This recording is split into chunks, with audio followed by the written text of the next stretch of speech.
And that leads us into this past Saturday's fight card, UFC 235. And it was a big card. Yeah. I was really excited for all these fights. Great card. No one missed weight. No, that's the best thing. There was no bullshit. I watched that weight cut on Friday. I'm like, thank you for once. There was no one that was even close, let alone you knew if just one person missed weight, even in the early prelims. It's like, come on, let's have a fucking clean card and go with it. So, yeah, could have been a better main of art. Joe did test positive for picograms or something. Just enough picograms to keep it squeaky clean. Yeah. But, so all the fights went on as planned. It was a great card. Stacked 2 title fights. Both went 5 rounds. This whole card was stacked to the fucking first fight of the night. Former champions former champions in 4 fights on the main card. Yes. And legends too. Yeah. It was crazy. And a good undercard. Yeah. So the first fight we want to talk about on that card was Alejandro Perez and Cody Stamann. Yes. I didn't get to see this fight. What did you think of it? I mean, not like my most entertaining fight ever. I think it was a lot of 2 really talented guys that were on top of each other, on top of their game. But I don't know. It's a decision fight. They traded back and forth a lot. I don't really know if that was really the fight that everybody wants to watch. But, I mean, 2 really good fighters. They definitely got a chance to make a move. I think it helps Cody tremendous. But, again, it wasn't something that took my socks off, to be honest with you. I didn't think it brought as much value as everybody talked about. I did read after the fight that Cody Stamann said that that in his post-fight interview, he would have called out a top 10 opponent if he had thought he had fought better. He said he was not pleased with his performance. And I think he's a perfectionist. And he was saying he didn't think after that he deserved a top 10 opponent, which you don't ever hear people say. No. So hats off to him on that. Yeah, I don't know. For me, that just was not a fight that caught my eye enough, if that makes sense. What do you think about Diego Sanchez knocking out Mickey Gall? I tell you what, Diego looked, for being in the UFC since 2000, 2-3, he's literally fought almost everybody in almost every weight class. You know, people don't realize he's came all in. over the place. He was at middleweight when he came into the Ultimate Fighter. He's fought at middleweight, welterweight. He's fighting at lightweight for a long time. I think they said lightweight for a while. Yeah, he was talking. I heard him in an interview very recently talk about how much better he feels at welterweight now. Yeah, it's a very good fit for him. He says he cuts like 4 pounds. Well, yeah, he's walking around normal. He keeps his gas tank. Thing about him, 2 things that I noticed in that fight. 1, gas tank still, even at his age, and just how much he's just excited still to fight. He's still savage. He just goes into every fight saying, hey, I'm still fighting. I'm excited. I love to do it. And I'm going to go and be a fucking wild man. Instead of like, yeah, I've been doing this for 17 years and I'm a little burnt out. Like, the amount of heart that guy still has. And then 2, his ground and pound pour on game, where he just threw elbow after elbow after elbow, clipping Gall, knees to the upper sternum. He took the wind out of Gall at one point, hit him right in the sternum and the solar plex, dropped him. Gall looked like he was out of gas. Gall said, I don't know if you heard, had a really bad weight cut, passed out, got brought back, almost had to go to the emergency. They didn't let it happen. Didn't get replenished well, just didn't feel good. So that could have been a factor. But regardless, this is why you don't call out Diego Sanchez, because the last 2 people that have done it, Craig White, who has now been released from the UFC, was his second loss, said, I'll walk through Diego and put the last nail in his coffin, cut. Mickey Gall, who was supposed to be the next phenom, who was only had 4 fights that were professional, came in, had this happen, all because he beat CM Punk. He decided to jump up 5 spots. Right. That was all promotional. We all know that, but we won't say anything. Anyway, Gall is very nasty. He's also very young and not extremely experienced in the longevity that Diego is. Diego showed him what it felt like to be smothered, pounded on, and not able to breathe until he finally finished him. Got his back. Diego got up. It was like just another day at the office. So Diego's just entertaining. Yeah, we all know Diego would have to make a 6-fight run to be considered a top contender. But you know what? That guy's not going to retire anytime soon. We get to see Diego Sanchez 2 to 3 more times here recently because he's already won a fight, so he's got 2 more guaranteed this year. So now you're going to have entertaining fights there that people might get back on the Diego train. I like it. Oh, everyone likes. Everybody's on a Diego, but sometimes you forget about it. You know, you kind of forget about it. Fight. That's great. It's fantastic. Did you see what he was saying? That Mickey Gall bit him? Yes. Eye gouged him? Right under his tit. Yeah. Wow. Just to get out of position. Yeah, I think that Mickey needed to win this fight. He may be on his way out. If I was working with that guy, I'd say, if that happens, that looks bad on us. You got to move to another team. We just coached you to bite a guy. You just bit a legend because you couldn't handle it. But, we don't know. Yeah, crazy. But glad to see Diego when I think this is his second in a row, right? Yes. So that's awesome. Yes. Streak. I did hear this crazy stat that he's like the only person to fight at least one fight every year since I'm going to misquote it, but like 2005 or something. Oh yeah, crazy. Hasn't missed a year of fighting. In the last 14 years, always banging. One fight every year. And out of Jackson Wink. Now, to stick with them and just be a savage that long. So yeah, great fight, Diego. Mickey, I don't know what's next for him after that because much shit as he's been talking, that could really hurt his positioning in the UFC. Yeah, I think it does. If he has another fight, it's a must-win. Yeah, he cannot lose another one. No. So, yeah, he got a gimme win against CM Punk, and then in high-profile it was win. Huge. Yeah, but he is not the potential everyone thought. No. Someone who might have crazy potential is Johnny Walker. Told you. So I had it on paper, that baby. Was a quick fight. I think he's had 3 fights. He's been in the ring less than 3 minutes in the UFC. Yep. All knockouts. And all of them knockouts. Well, Justin Ledet was a spinning back fist knockout. This was a flying knee that was absolutely landed perfect and made it look like it was just another day in the office. And I mean, that's my quote for that card. Everybody there acted like it was another day at the office. And you'll know that when we get to the higher people in this fight. But for Misha, that hurts a lot. He's a veteran. He's been around. That was a big fight for him to really get back into contention hard. Johnny flew up the ranks. Johnny's phenomenal. I hated to see that at the end he got goofy. Such a damn Did shame. a little worm faked fall, landed on that arm. Apparently, Joe Rogan thought it was dislocated. Some other people thought it was torn. He said, my arm's okay. I'm getting MRI today, but they won't let me know what's going on for another day.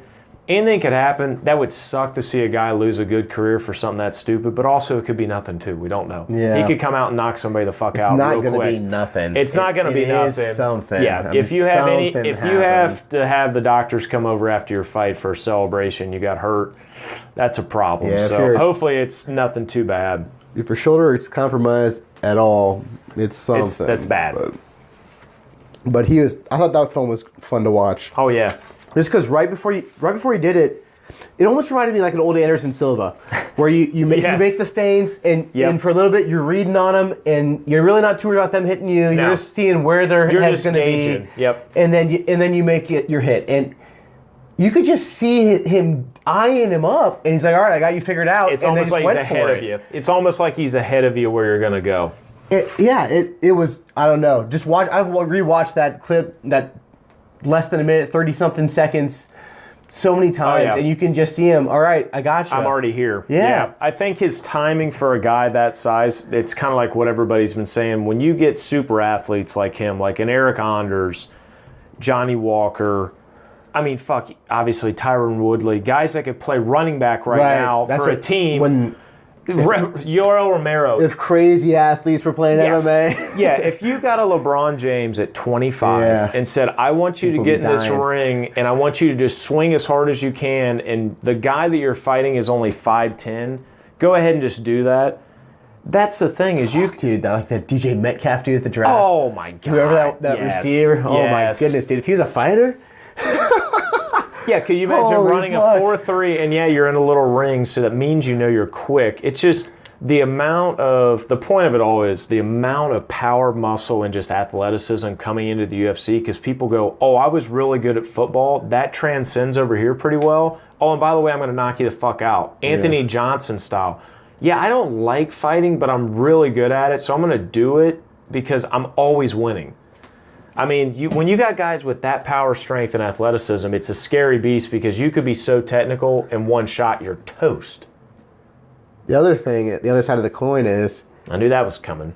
We haven't seen him get in deep waters like past a minute and a half. Well, like, because nobody's makes sure you don't it know happens. what he looks like when there's pressure on him. That's what. When Who do you think higher, he fights next? Perfect. So, 2 scenarios for me. You go to a feeding of the wolves situation with dropping a Jimmy Manowal to him and saying, Jimmy, if you lose to this guy, we're cutting your ass. So there's going to be a lot of motivation. There's something on the line. There's a lot of motivation for Jimmy to go, okay, coach, yeah, I'm going to probably try to just fight my lights out. Oh, and by the way, you're going to fight the lights out against a guy that acts like he's going to a grocery store to pick up bananas because he's so fucking relaxed. And now you're going to put him in the ring with this guy that wants to kill or he's going to lose his job. So automatically you say, let's put them 2 together. One gets out, and I bring another guy up. And then after that, he can start fighting top 7, 8 contenders. Yeah, I don't think he should be fighting anyone in the top 10. No. And Jimmy Manowal honestly shouldn't be in the top 10. It's because he's had some monster fights prior to that. And be honest, Glover Teixeira fell on some hard times again. That's just honestly what it is. Yeah, I think that as long as his injury doesn't hold him out, and then this fight doesn't hold his injuries out, back to that Ovin St. Preux and Nikita Krylov fight. Yes. The winner of that. Yes. Might be Ovin St. Preux. That's who Johnny Walker just stepped in for on short notice. That could make sense too. I think Ovin is. I mean, these guys he's knocking out have a lot of experience. He's always fucking dangerous. But I think that he may be someone who can test Johnny into a longer fight. And see a little bit more wear of his him game. down. Yeah, and especially someone like Ovin St. Preux that's been in those deep waters. He knows how to grind it. That's where I was about to go, but so does Misha. So did true. Camille Roundtree. Yeah, if you're put out. I mean, these dudes are not rookies. If you don't get to see the 30 seconds that you normally get to see, it doesn't matter how good your cardio is because you're out. Yeah, it doesn't. Yeah. It's just we haven't seen how good his wrestling is. I heard he's a brown belt in jiu-jitsu, but nobody haven't seen did about that. Anderson Silva. No one knew Anderson Silva could wrestle because he's just fucking knocking everybody out. I mean, you don't know. So I don't think that he needs to have like a top 5 type guy. I mean, that's what we talked about. Like the very top of this division, it's scary. It's really good. That's a scary area. He's pulling for a Gustafsson fight. They're fighting in Sweden here in a little bit. Yeah, and he wants to fight Gustafsson, and I think that's ambitious. I would like to see him fight definitely someone out of that top 5. That's a huge maybe jump. Maybe Vulcan. You got to remember, John Jones has fought Gustafsson a lot, which means Gustafsson's always at the top. That's a huge jump. You're basically fighting the guy standing in front of John Jones. Saying, I know. Once you beat me, no, you cannot make that jump. That's a big deal. Yeah, that's too big a call out. To me, if there's no injuries involved, I think the winner of that Ovin St. Preux and Nikita Krylov fight is going to be. It makes sense. That's a good spot for him to be. It makes sense. I think it was the main event of the prelim card was Jeremy Stephens and Zabit. Yeah, very interesting fight. I thought it was a good fight. I thought it was entertaining fight too. The entire time. It was close. Yeah. It was definitely 2 rounds to 1. It definitely showed that Zabit was finally tested in a form of not worrying about losing, but worrying about I can only mess up so many times with a guy like Jeremy Stephens that can put you out with just one fucking shot. And that's the issue is he hasn't fought a guy that's probably going to do that. Every time he throws a punch, they might get 1 or 10 punches area of that. Jeremy Stephens throws everything in every punch, and that's why people love seeing him. The problem is when you're fighting just a technical guru like Zabit, it's so hard for a guy like Stephens that's shorter and doesn't have the reach. He can't get inside, so Zabit just kind of took his shots when he could, added them up, got the volume within long length. And he had some good shots on him too, but Jeremy landed a lot of fucking bombs on his nose. He had a lot of straight jabs that were very vicious, so I think it shows that fight could have changed really quick, that if Zabit would have got hit clean with one Jeremy Stephens, right now we're talking about Jeremy Stephens, who are you fighting next?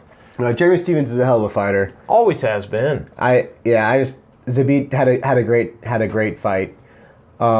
Not his best performance, I'll have to say. His creativity. This is the best person he's ever fought, though. That's by far. That's why I bring that up. Is I'm glad to see this wasn't his best performance, because one, I'd be scared if he's that fucking good and he's just been kind of sandbagging. Or two, it goes, okay, this is where you should be. You should have a little struggle here, because now when you beat this guy, the confidence level goes right up. Then he can jump into a situation where, I hate to say it, Zabit, Frankie Edgar next sounds terrific. That's what I was going to ask you. So I wanted to see Zabit and Alex Volkanovski.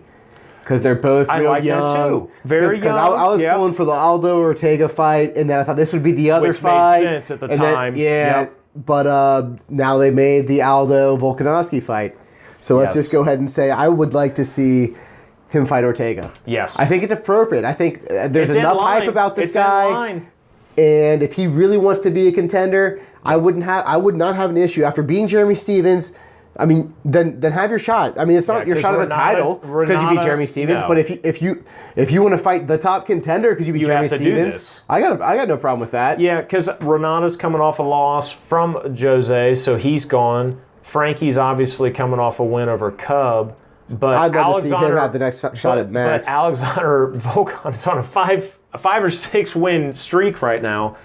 Was it beats on like a 13-win streak or something? No, that's my point.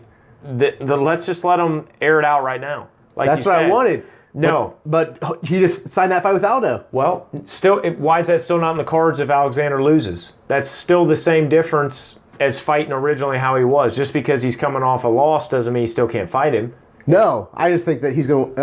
I would hope that he'll get lined up with somebody else. I'd try and I don't think he took much damage. That was, a 3-round fight, so I don't think he took enough damage to be out too long. But, no, I get what you're saying. Both fights are phenomenal. That's the best part. That's the cool part.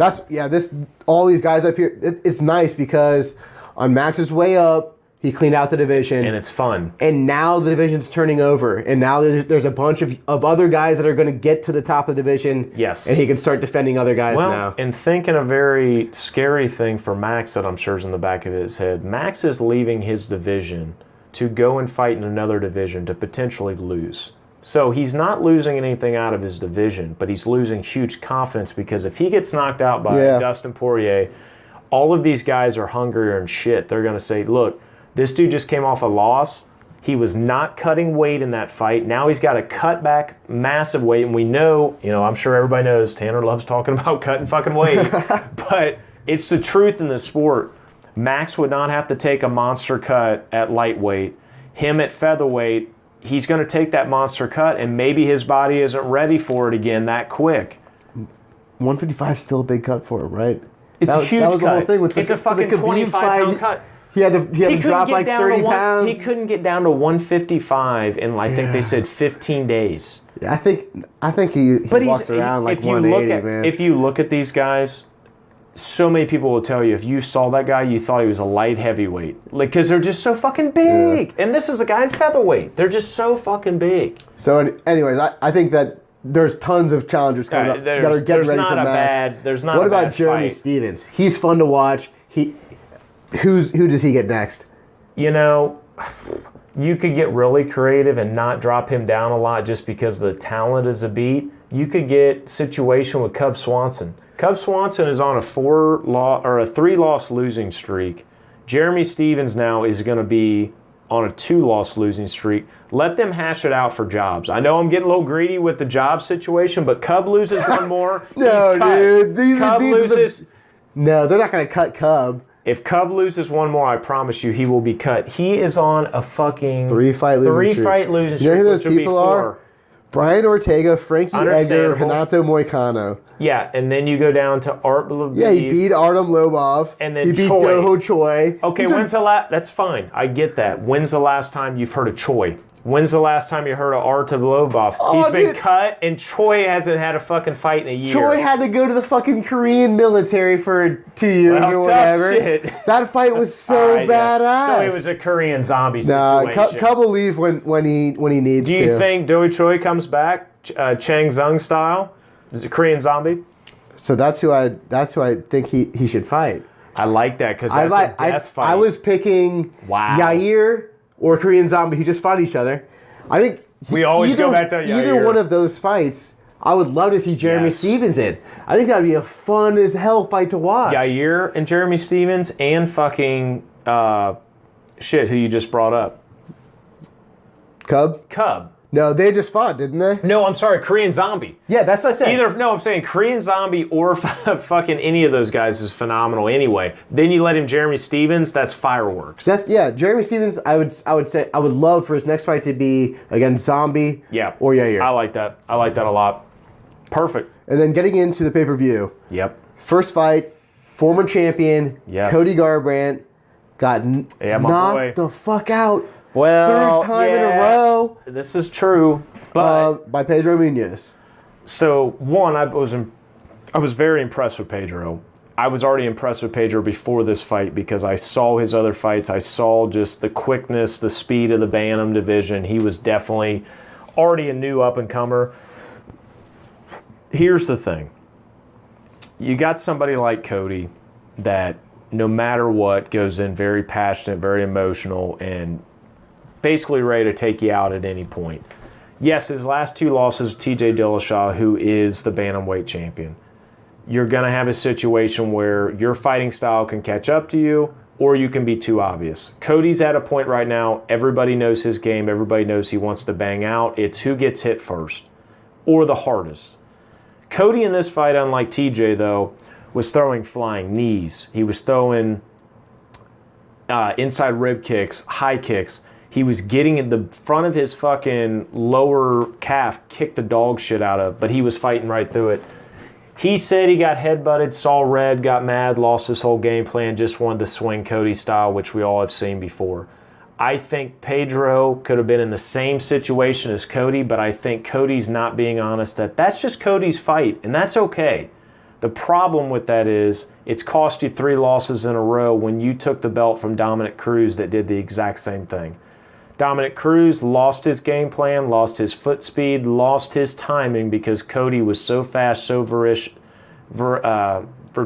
and he just wanted to go in and be like, hey, I'm shutting your game down and whatever else you're doing, I'm going to shut that down also. And by the way, I'm going to point at you and laugh at you. TJ did that to him, and Pedro came in, had a good night, landed good hands, showed Cody you can't get in the pocket with everybody and win every time.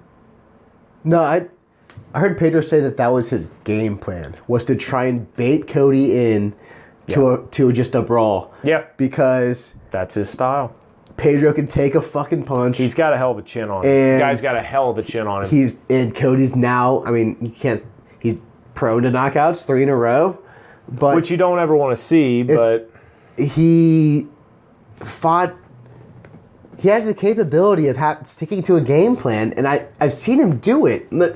That's what got him where he was. Yeah. That's where it got him where he was. But the thing is, Cody's also just throwing crazy punches inside the pocket, getting inside you and just saying, let's trade.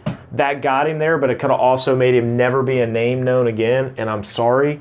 TJ Dillashaw, that was his goal. I love Cody Garbrandt to death, but brother, I love you, man, Ohio boy. You have to go in the next fight and stick to the plan, and whoever it is, dismangle them. Otherwise, you get cut. Because not only, I'm just gonna cut Cody Garbrandt from the UFC, one of my favorite. Well, he's out of 3 fights. One of my over top 3 fighters of all time that I love. Yeah, Cody, you're out of here. No. Cody's situation, I don't say it's much different, but Cody would be in a cutting situation on a 4th loss. Not after it, but if he went 5, he's toast. Cody, I guess if you keep getting knocked out, you should just Cody's quit. Best game plan right now is if he gets a fight with someone.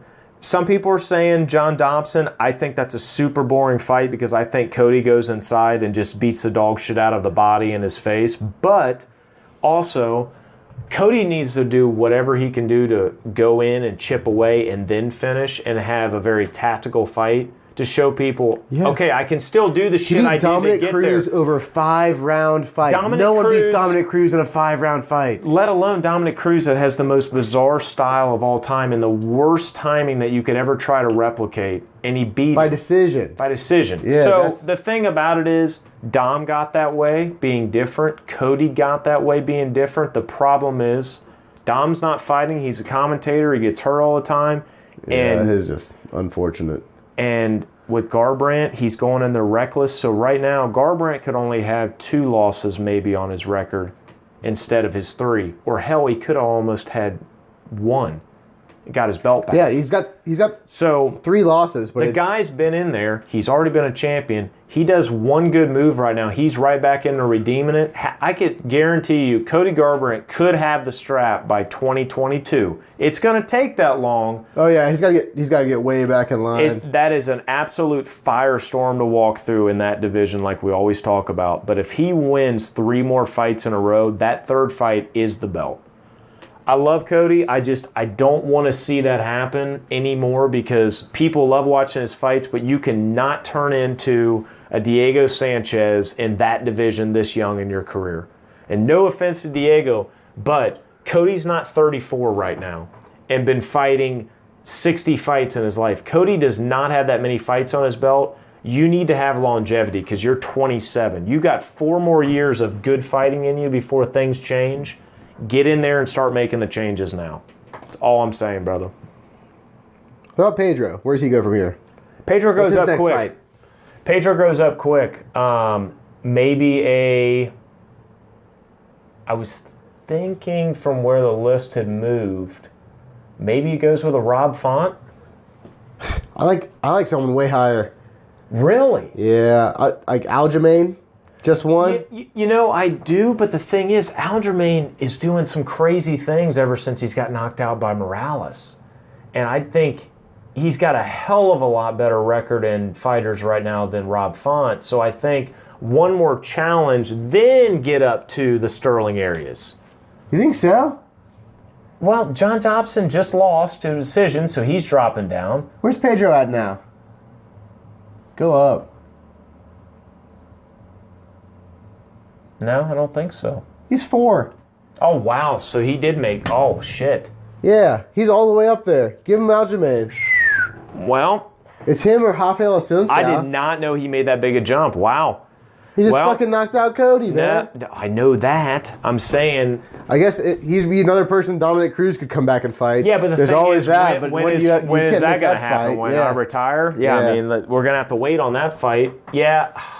Yeah, geez. I cannot believe he was not already that high up. And Rafael Assunção just lost, so he's coming back down. Yeah, that's some good lineups there. Yeah, Aljamain Sterling, that makes sense. Who else? I mean, Aljamain just beat Jimmy Rivera. Pedro just beat Cody. Yeah, I mean, that's it. I think Marlon's going to wait until... Yes, he's going to wait to get his title shot. Which he deserves. Yeah, absolutely. He doesn't need to take someone below him. The fight has to be Aljamain. He's ranked number 1. Don't take someone below you just because you need to buy time. Wait for the fight with TJ or anyone else that could possibly slip in there and then go. Yeah, I think he's got to be a fight away from a title shot. Yeah, not that I don't think TJ's going to fight Cejudo at 135. They're going to rematch at 125. But I don't know, man. I can tell you this, that fight I don't like. The Cejudo Dillashaw fight? Yeah, no, I want TJ to stay within his division and be the John Jones of his division and see what he can put down as a legacy. That's all I'm saying. He's got one title, one title defense. Yeah. Yeah, you can't go be chasing another title when you have one title defense. I just don't want him chasing money fights. Yeah, I'm not a fan of it. Tisha Torres and Zhang Weili or Weili Zhang. Yeah, I can't say that Ming one. Yao or Yao Ming. Yao Ming. It's all the same. But Tisha Torres got upset. I guess I don't know that by the rankings got upset. But I don't know who the betting favorite was. What'd you think of that one? You know, Tisha's been around a long time. I watched her on The Ultimate Fighter, and I don't know. I don't think she's going to ever get across that, 5 spot. I think she's always going to stay around, the 7, the 10. Wang's coming up with, obviously, this first win here. I don't know what's going to happen to Tisha. That's 4 or 3 in a row, so below her... Michelle Walterson's probably going to pass her now. There's some other fighters that are maybe coming up that she could fight, to give them some tough love. I mean, maybe Cynthia Calvillo. But Cynthia just came off a win, so she might even move up. I don't know with that division right now because there is so much movement in there with these girls and they're all trading so much. I mean, Caroline Kavakovich at one point was like a number 2 contender. She lost her. Yeah, there's a lot of movement. She lost her one fight to Jessica Andrade and dropped down to 6 quick. So anybody right now can fight anybody there in the strawweight division, especially since so many girls have moved from strawweight up to flyweight. Yeah, honestly. There's a lot of movement in all of these divisions right now. Yep. So, great fight. I just think Tecia Torres is notorious to go into a decision and losing. She can't finish the fight. She's small. I don't think she can finish people out. I really don't. Sorry. After that, we got into the back-to-back welterweight fights. Yeah, buddy. I think I was most excited for this Ben Askren Robbie Lawler fight. So different. It started out, so I was like, oh my god! After all of this, Askren's gonna get knocked out in fucking a minute. It looked like a dad bod coming out there. He looked like he was wearing some Nacho Libre golden trunks. Coming out with the dad bod. Didn't even do his hair. Oh, well, yeah, I was expecting the dad bod and the hair, but I wasn't expecting Robbie Lawler to drop him on his head. Did you expect Robbie Lawler wailing on him? Did you expect Robbie Lawler to come out and look like he just killed somebody's dog in the front yard? I mean, the guy came in looking so angry, like something had happened to him. He looked good and strong, and too. He looked good, clean cut, good muscle, and I mean, he picked up Askren almost Fedor style. It was like, hey, you looking to break your neck? Because it's right here. I couldn't believe. I just didn't think he was that strong. It also goes to show that Askren can take a shot because if you look at the video, oh yeah, dude, Askren could have easily could have been stopped on that second to last punch because he dropped and went limp, and there was almost like, oh, is he out? And then Robbie's yelling, he's out, he's out.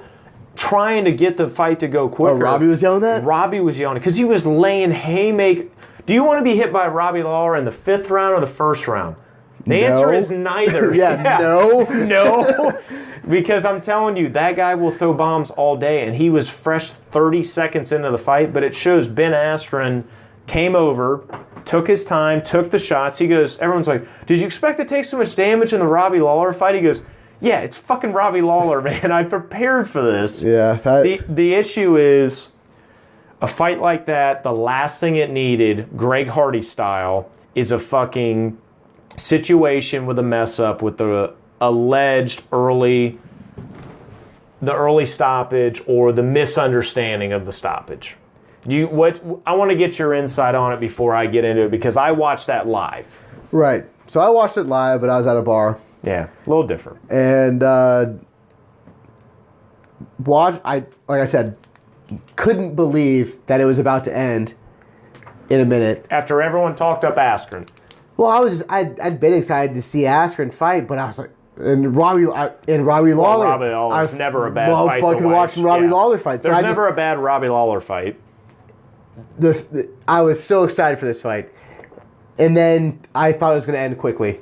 And you in America. Then Askren stayed with it, worked his way to the grab, took the shots. Yeah, got the choke on, and then I started drinking, and I looked up, and the fight was called, and I just figured Robbie Lawler tapped because I saw him in the choke. Oh yeah, he was already in the choke, and which was a high choke too. I was like, oh okay, that's crazy. I was excited to see him. I didn't think he was gonna take Robbie Lawler out in a round. Hell no. And then I read afterwards that he didn't tap. He wasn't out. Yeah. But I don't know. I've heard people say he was out, but he came back. You can watch 600 different camera angles. The arm drops, but Robbie also gives a thumbs up. So in that case, the mind, blood, situation like that, adrenaline, so much can change so quick. Robbie could have been choked out for a second and then came back too. We all had that when we were a kid where you're like half knocked out, but you're there. Or Robbie could have been a great actor, and Ben Askren also had 2 more minutes in that round to have your neck in a 160. Yeah. Instead of fucking deciding to say, you know what, we probably should call this right here because Ben Askren's got a grip to smash a pumpkin that he's shown on Instagram. And I also think the limp arm from Robbie didn't help his case. I know he wasn't trying to grab on the fence, but maybe when you're in that position, you got to keep moving. You got to try to get out of that position. Standing there and trying to ride it out against a guy like Ben Askren is not going to be good for your case. Plus, let alone, do you want to get tired having your neck wrenched for 4 minutes in a round? Because he had 2 minutes by the time they called that fight. I don't know if Robbie Lawler could take a bulldog choke like that for 2 more minutes from Ben Askren. No, I don't know that he could have. But I think you got to give him a chance. I think that if he's wailing on him, you have the opportunity to call the fight. No, you call the fight. If you're choking him, what are you going to do? Put him out? It's not like, I mean, no, I know. You don't want to get to that point. Yeah, when you're choking someone, you're not. It's not the repetitive hits to the head that you're saving them from. Yes, that's why you call the fight when they're covered up and you're just bashing them in the head. When you're putting them to sleep, the worst thing that's going to happen is they go to sleep. They go to sleep. Yeah. Yeah. So in that situation, I think you let it go until you're absolutely sure. I understand why he reacted. Why Herb Dean called the fight because the first step. You see his hand fall. He clearly looks like he's out of it. Similar Machida situation. Machida went limp like that, and then he was out. That's probably that's what happens when you go to sleep. Yeah. But he dropped him, and that's when you could have waited for him to drop him because he knew he was out. I mean, especially with a guy the size of Robbie Lawler, and Ben Askren's been in that situation so many times. He's going to look at Herb and go, "He's out." I've heard some people say, some Gracies come out and say that that Robbie Lawler was not going to survive that round. Yeah. But I'd still like to see it. You want to see it go to the absolute maximum because in this sport, unfortunately, this is a hurting sport, so a lot of things hurt. Let's think about it. A head kick. Do you want to see a guy take several head kicks or several rear naked chokes? Probably more rear naked chokes because you're not rattling the brain with a piece of bone from someone else. So I agree with you. I don't think that Herb Dean made the worst call in the world. Yeah, I understand how he got to there. I need 5 more seconds in that to change my mind that we wouldn't even be talking about that right now. What it'd be a picture of is Robbie Lawler half possumed on the side of the road on the front of the magazine from a chokeout from Ben Askren, who is a crossover promotion first debut fight in the UFC. Because what's the damage of 5 to 10 It's more not seconds? going to matter. Yeah. Yep, I agree with you. So because of the potential early stoppage, yes, UFC wants, at least Dana White said he'd be interested in a rematch. Robbie Lawler definitely wants a rematch. I want you to talk about that because I'm going to use the restroom because I have a little opinion on it, but I'd like to hear yours on the way back. So we got the UFC and Dana White and Robbie Lawler all saying that they want a rematch with Ben Askren. Ben Askren saying, "No, I'm good. I didn't want to fight him the first time. No, I don't want to fight him the second time. I won. Regardless of it's not up to me to call when the fight's over. I just do what they tell me to do." And he said he was very confident Robbie Lawler was not getting out of that. He felt that he was out, and that's when Herb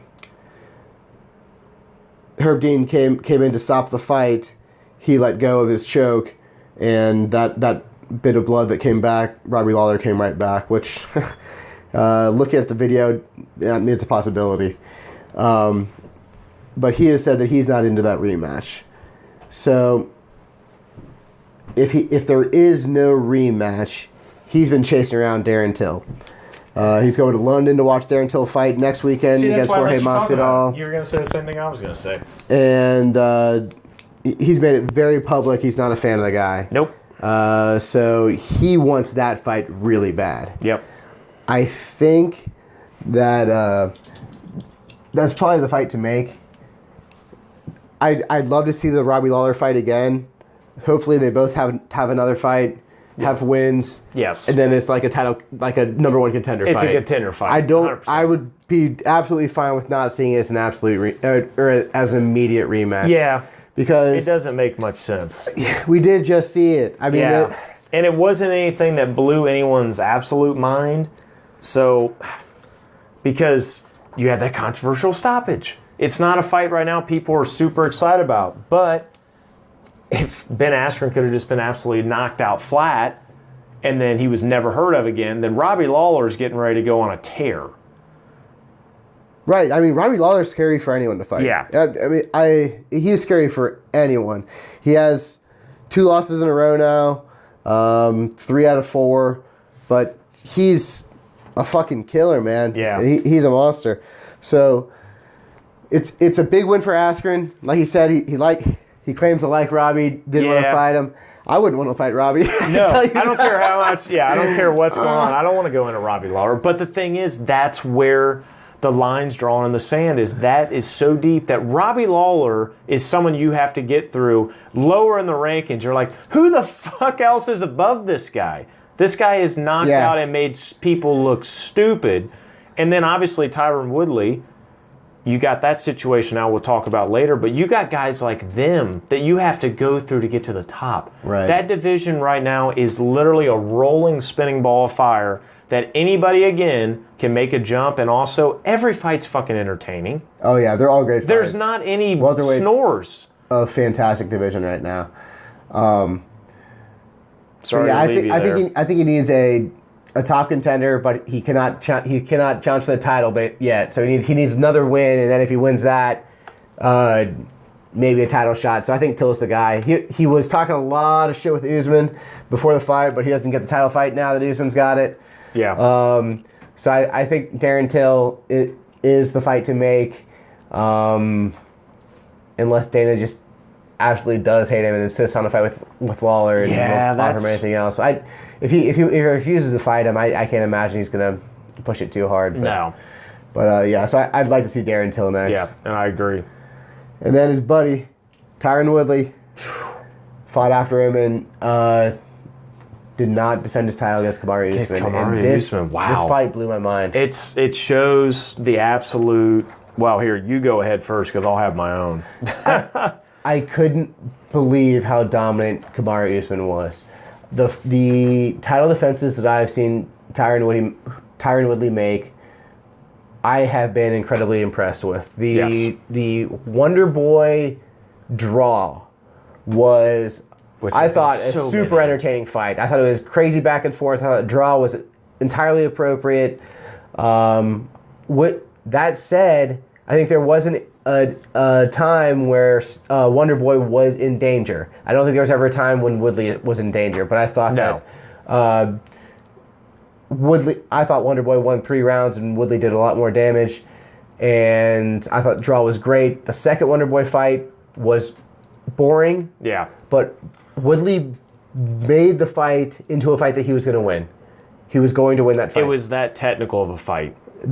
He didn't let Wonder Boy dictate anything. He made sure exactly what was going on the entire time, was never uncomfortable. Yes. And it wasn't an entertaining fight to watch, but it was, to me, flawless. Yeah. Like the game plan, it was just absolutely follow the game plan for 5 rounds and win. It shows and the retain. level. Yeah, so I was impressed with that. Yeah, I like that The Damian Maia fight.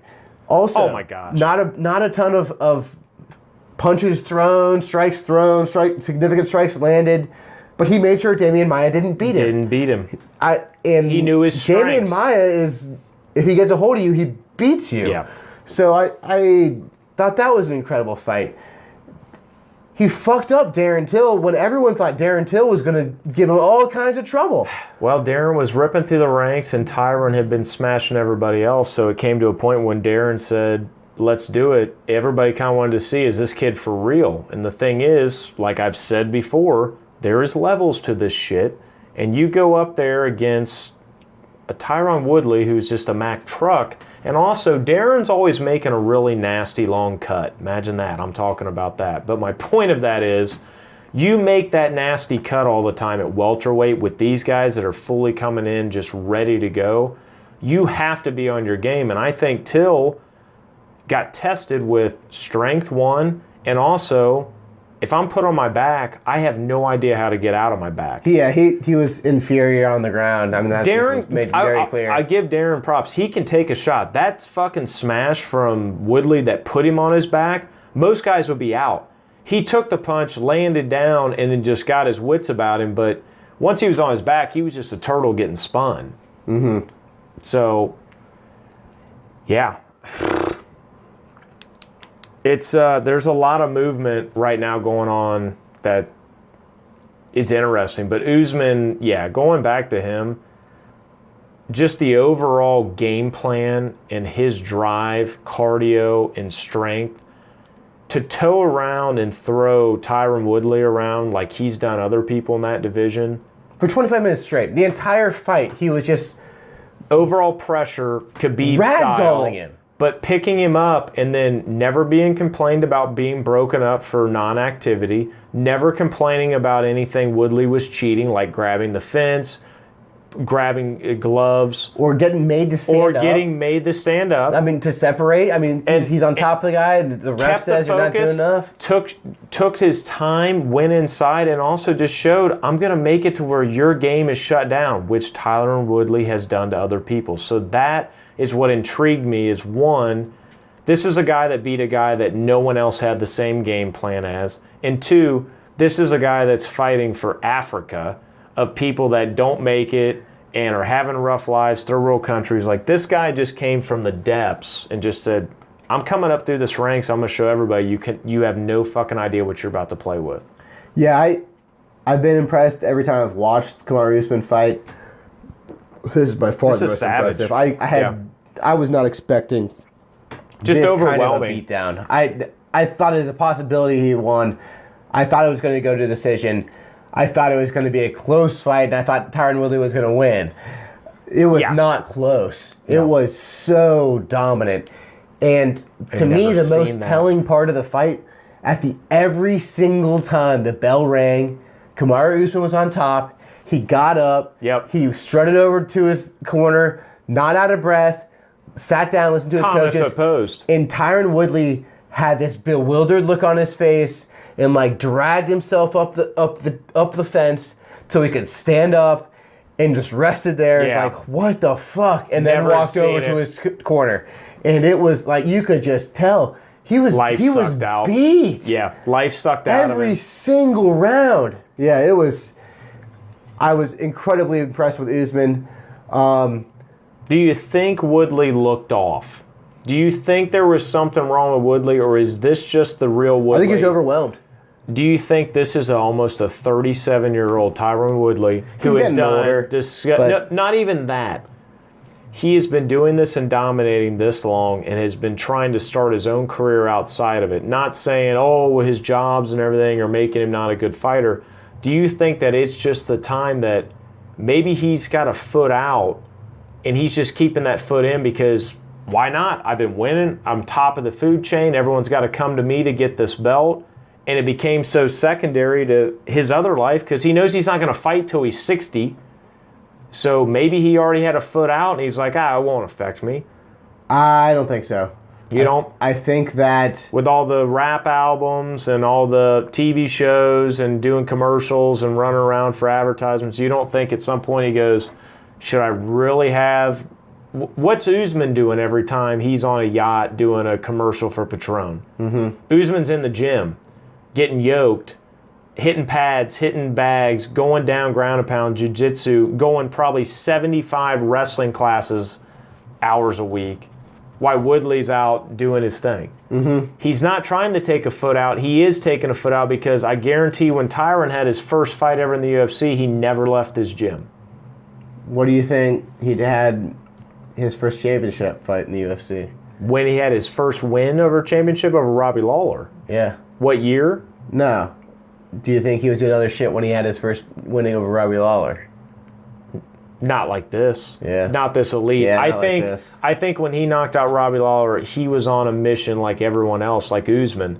If you're in my way, I'm going to take you out, and even if it's the worst fight of my life, like Robbie Lawler did to Rory twice, I'm going to make sure I'm there at the top. You have it, and you either keep it forever, Diego Sanchez style, or you get to a point that it naturally comes out of you and you realize, okay, shit can be different. I don't think Tyron ever planned to lose, which made it really easy for him to lose.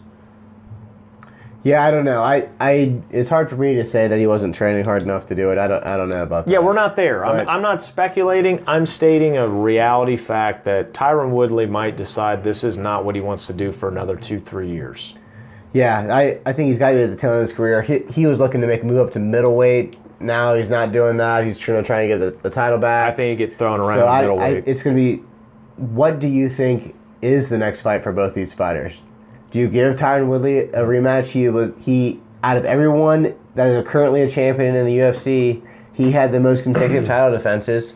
Is that enough to merit an immediate title rematch? I feel bad for Woodley on this topic because if Woodley stays, he looks like he gets preferential treatment, even though him and Dana didn't always see eye to eye because he's defended so many times.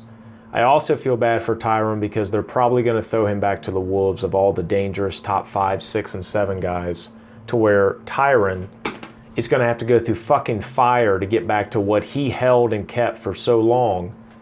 And I'm worried that's probably what they're going to do. But they're entertaining fights, but I think Colby Covington moves up to fight Usman. Woodley goes down, and you let him go ahead and fight Askren. They're not going to fight each other. No, I'm just kidding. I wanted to see if you go with it. Because everybody's like, do you think that'll ever happen? No, it's not going to fucking happen. But honestly, who do you think he fights coming down? My move is you have Kamaru Usman fight Colby Covington. Yep. Absolutely. He has the interim title. You let him do it. Yep. I think Kamaru Usman beats Colby. I don't think it's as one-sided as this fight was. No, I think it's a knockout. You think so? I think he gets him with a short elbow coming out of a tight clinch, or just maybe a backwards elbow. Stumbles Colby. Colby just gets put out because Usman's fucking... Did you see the absolute elbow that he landed on Woodley in the tight clinch? It's like he wasn't fucking put out from that. How many fights do you think it's been since Usman had a knockout? Had a knockout? Yeah, you said you're going to put him out with a knockout. It's probably been 4 fights. How many fights do you think it's been since Colby's had one? One? Had a knockout.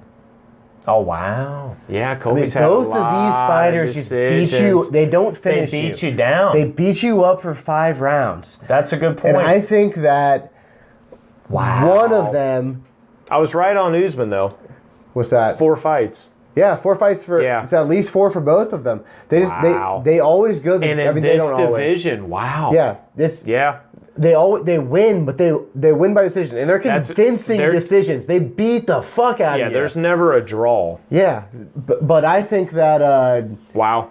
It's going to go to decision, and it's just going to be fucking war for 25 minutes. I mean, I guess there's a possibility they could get knocked out, but I would be expecting it to... It could be a Rory McDonald Lawler fight, or it could be where both can't walk. Yeah. But it's a decision still. But I think that's the next fight for Kamaru Usman. Wow. They both clearly have hatred toward each other. It's hilarious. Or they're great actors. Yeah. But I think the move for Tyron is to wait and fight the winner of that.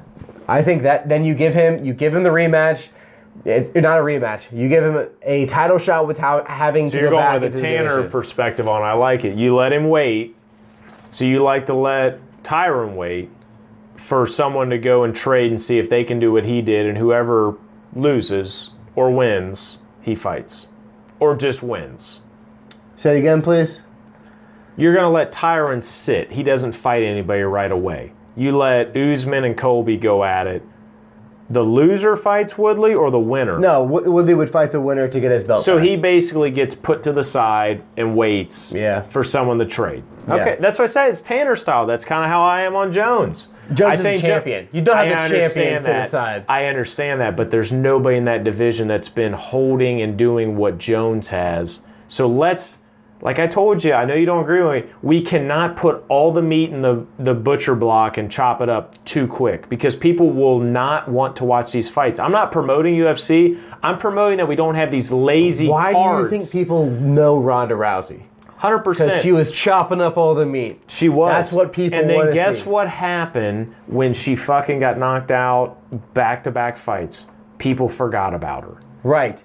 But the sport is way bigger now. I know. I'm afraid that John is going to be doing too many fights and too much shit and too much damage. Knocked out back-to-back fights, and people are going to forget about John Jones. Not John Jones being forgot about. I'm thinking that you want to make the right fights with John Jones, not just the next one in line at the lunch lady middle school line. Yeah. But whatever. We're not going to get into that. Yeah, we are. We already did that Topic. Well, that's all right. That's all right. That's how it rolls. So, anyways, I think that Tyron Woodley should get a title fight next. He should not get the next title fight. I get you. I like that. I just wanted to make sure that you had a Tanner view. So the main event of the night, Jon Jones defending his title against Anthony Smith, and he did. He was pretty dominant. I actually don't think I've ever seen a card where 2 fights go 5-minute rounds. At that level also. Oh, and both of them so one-sided. Like, both of them, everyone won, like, they won every round. Yes. Usman won every single round, and Jon Jones won every single round. That said, I thought Anthony Smith showed a lot. That at least he is the top 5 of the light heavyweight division for sure. He's tough as fuck. He's taking knees. So, what did you think about the knee?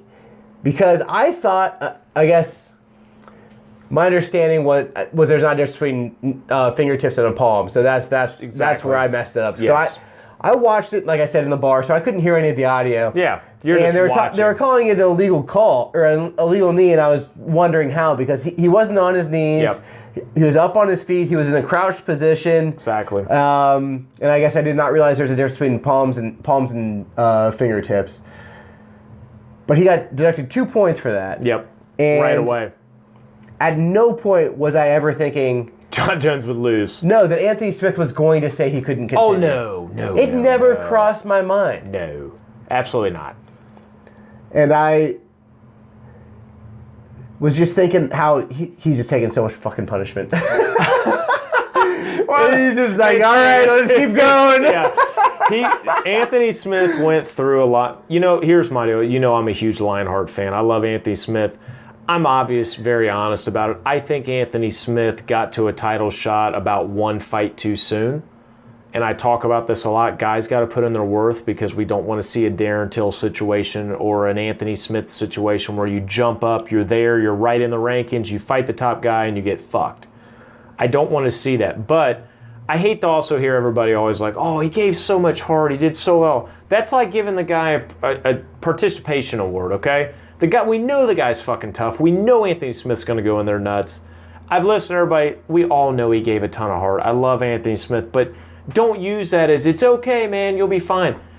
This guy wants to fucking go and fight Jones again, and he'll probably fight Jones again. I think he will at some point. Unless the huge heavyweight transition, which Jones Jones will move back and forth. But my point is, Anthony Smith's a veteran, absolutely showed amazing talent to be able to. When Jon Jones say that's my most toughest opponent I've matched against as far as defensively, defensively and figuring out a guy that comes at me when I land an elbow that tells me, come on, he kept talking shit to me. He goes, never fought a guy that defensively to come back and resilient.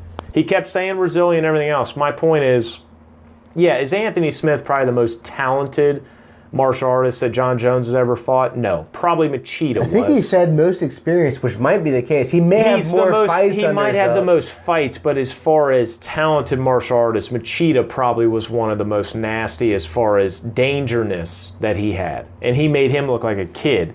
Yeah. But overall, fantastic fight to go that long. And, Anthony got busted up. He threw some good shots on Jones. Jon showed that sometimes he's got to work a little harder than he normally does and maybe gets a little like, oh, shit. But he's still, right now, just absolutely out of control. He's so far ahead of the pack. He's so far ahead of everyone in the trolley. It's tough. So, like I said, I think Jon Jones' next fight should be against Thiago Santos. Yep. I think... I understand why you say that. If you're talking about him as defending the title, that's what you do. We can speculate about whatever else Jon Jones' future is going to be, but I think that's the move if he's if this stays in the light heavyweight, I think that is the fight they're going to make. And I know we go back and forth about it, but you have to keep someone that wants to be active. And Jon Jones wants to fight 5 times a year. So there's no point in letting him do it. Why would you not want to have your most grossing, unreal, top-of-the-line food chain fight nonstop? So, Anthony Smith.